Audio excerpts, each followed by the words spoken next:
Hello friends, welcome to Pandiyanar சமையல். இன்னைக்கு நம்ம பார்க்க போற ரெசிபி என்னன்னு பாத்தீங்கன்னா எக் ஃப்ரைட் ரைஸ் எப்படி பண்றதுங்கிறத பார்க்க போறோம். எப்படி பண்ணலாங்கிறத பார்க்கலாம் வாங்க. இன்னைக்கு நான் சாப்பாட்டு அரிசியில தாங்க எக் ஃப்ரைட் ரைஸ் பண்ண போறேன். இந்த சாப்பாடு அரிசி எப்படி குக் பண்றதுங்கிறதுனா, நீங்க நார்மலா ஒரு கப் அரிசிக்கு 2 கப் தண்ணி ஊத்துவீங்க குக்கர்ல. இப்ப ஃப்ரைட் ரைஸ்க்கு கொஞ்சம் வித விதையா இருக்கணும், பொழு பொழுன்னு இருக்கணும். அதுக்காக நீங்க ஒரு கப் ரைஸுக்கு 1.5 கப் தண்ணி மட்டும் விடுங்க. ஒரே ஒரு விசில் மட்டும் விடுங்க. ரைஸை ஒரு 20 நிமிஷம் மட்டும் நீங்க ஊற வச்சுக்கோங்க. ஊற வச்சதுக்கு அப்புறம் நீங்க குக்கர்ல பாயில் பண்ணி எடுத்துக்கோங்க. இப்ப ரைஸ் குழைய விட்டுறாதீங்க. நான் ஒரு விசில் தான் இன்னைக்கு விட்டுருக்கிறேன். இந்த மாதிரி அமுக்கணும்னா அமுங்க கூடாது, இந்த அளவு தான் இருக்கணும். இப்போ ஒரு கடாய் வச்சிருக்கிறேங்க. நான் அதுல எண்ணெய் ஊத்திக்கலாம். எண்ணெய் சூடாகட்டும்.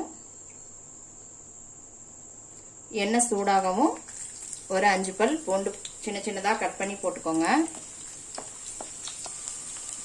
பூண்டு வதங்கவுமே ஒரு 2 பெரிய வெங்காயம் போட்டுக்கோங்க. சின்ன சின்னதா கட் பண்ணிக்கோங்க. நான் இன்னைக்கு ஒரு 6 பேர் சாப்பிட்ற அளவுக்கு செய்யறேங்க.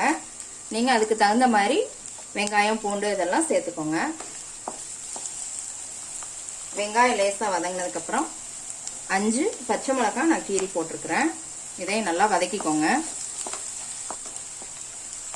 நல்லா வதங்கினதுக்கு அப்புறம் நான் இன்னைக்கு பீன்ஸ், கேரட்டு, முட்டைக்கோஸ் எடுத்துருக்கிறேங்க. நீங்க இன்னும் குடமிளகாய் சேர்க்கணும்னா சேர்த்துக்கலாம், பச்சை பட்டாணி கூட சேர்த்துக்கலாம். இப்ப இதை எல்லாத்தையுமே போட்டு கொஞ்சம் வதக்கிக்கலாம். இப்ப இதோட தேவையான அளவு உப்பு போட்டுக்கோங்க. நான் ரைஸ்ல போட்டிருக்கிறேங்க, அதனால நான் கம்மியா போட்டிருக்கிறேன். காய் ரொம்ப பாயில் ஆகணும்னு இல்லைங்க, 3/4 பதம் வெந்தா போதும். ரொம்ப பாயில் ஆயிடுச்சுன்னா நல்லா இருக்காது. இப்போ வதங்கிடுச்சுங்க. இதோட நான் 1 ஸ்பூன் சோயா சாஸ் ஊற்றிருக்கிறேன். அதோட 1 ஸ்பூன் டொமேட்டோ சாஸ் ஊற்றிருக்கிறேன். இதோட ஒரு அரை எலுமிச்சம்பழம் ஜூஸ் இதில் ஊற்றிக்கலாம். வினிகர் இருந்தால் கூட நீங்கள் 1 ஸ்பூன் வினிகர் சேர்த்துக்கலாம். அந்த புளிப்பு ஃப்ளேவருக்கு தான் நல்லா இருக்கும். இப்போ இது வதங்கிடுச்சுங்க, போதும். இப்போ இதை ஓரமாக நகட்டிட்டு நம்ம இதில் முட்டையை உடைச்சு ஊற்றிடலாம். நான் இன்னைக்கு 6 முட்டை எடுத்துருக்குறேங்க. இப்போ இதில் எல்லாத்தையும் உடைச்சு ஊற்றிக்கிறேன்.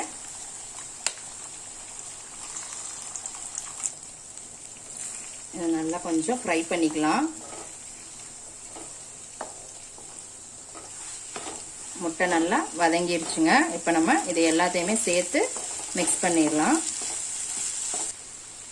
இப்போ இதோட 1 ஸ்பூன் பெப்பர் போட்டுக்கலாம். 1 ஸ்பூன் மட்டும் போடுங்க. லாஸ்ட்ல ரைஸ் போட்டதுக்கு அப்புறம் இன்னொரு ஸ்பூன் போட்டுக்கலாம்.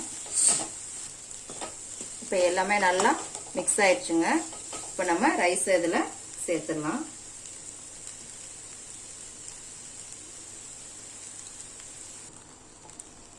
ரைஸ் எல்லாம் போட்டாச்சுங்க. ரைஸ் போட்டதுக்கப்புறம் நல்லா மிக்ஸ் பண்ணி விட்டுக்கோங்க. இந்த மாதிரி நல்லா மிக்ஸ் பண்ணி விட்டதுக்கப்புறம் இன்னும் கொஞ்சம் பெப்பர் போட்டுக்கோங்க. உங்கள் காரத்துக்கு ஏற்ற மாதிரி போட்டுக்கோங்க. நீங்கள் நல்லா பெப்பர் போட்டதுக்கப்புறம் இன்னொரு டைம் நல்லா மிக்ஸ் பண்ணிக்கோங்க. அவ்வளோதாங்க, ரெடி ஆயிடுச்சு. இறக்கும்போது மல்லி இலை போட்டு லேசாக ஒரு கிளறிக்கோங்க. சூப்பரான எக் ஃப்ரைட் ரைஸ் ரெடி ஆயிடுச்சு.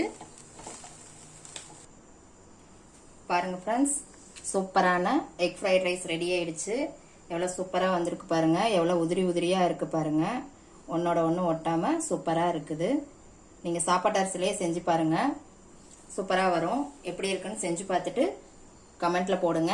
லைக் பண்ணுங்க, ஷேர் பண்ணுங்க, சப்ஸ்கிரைப் பண்ணுங்க. கூடவே பெல் ஐக்கான் பட்டனையும் அமுக்குங்க. நாளைக்கு மறுபடியும் வேற ஒரு ரெசிபியோட சந்திக்கலாம் ஃப்ரெண்ட்ஸ்.